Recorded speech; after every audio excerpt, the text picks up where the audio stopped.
रुड़की की मंगलौर कोतवाली क्षेत्र के नारसन में बुधवार की रात बिजली के खंभे पर चढ़कर तार ठीक रहे नारसन खुर्द गांव निवासी राजन नाम के एक लाइनमैन की बिजली के खंभे से गिरकर मौत हो गई है, जिसके बाद राजन के गांव के ग्रामीण बड़ी संख्या में इकट्ठा होकर बिजली घर पहुंचे, जिन्होंने बिजली घर पर राजन के शव को रखकर जमकर हंगामा किया है और इंसाफ की मांग की है। बता दें कि नारसन खुर्द गांव निवासी राजन बिजली विभाग में संविदा पर लाइनमैन का कार्य करता था।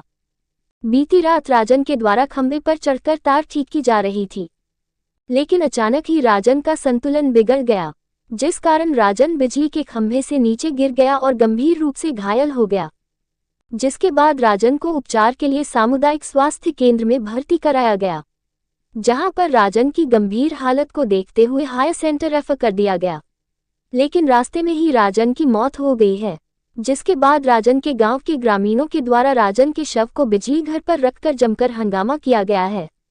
इसके साथ ही राजन के लिए इंसाफ की मांग की गई है।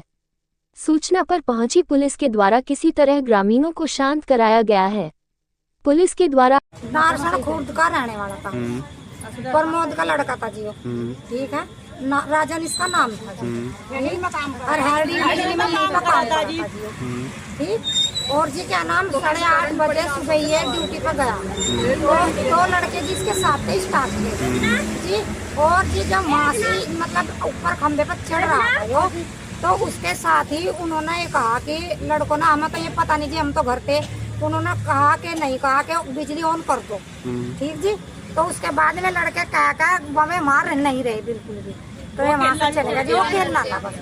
कहते एक देर में ही जी ये हादसा होगा जी, ऊपर तो वो फिर नीचे 2 लड़के यहीं के थे, स्टाफ के थे जी, 2 लड़के। कौन लोग थे? इसके साथ में आपको आप जानती है कौन लोग थे? जी नहीं, हम नहीं जानते, वो तो यही बता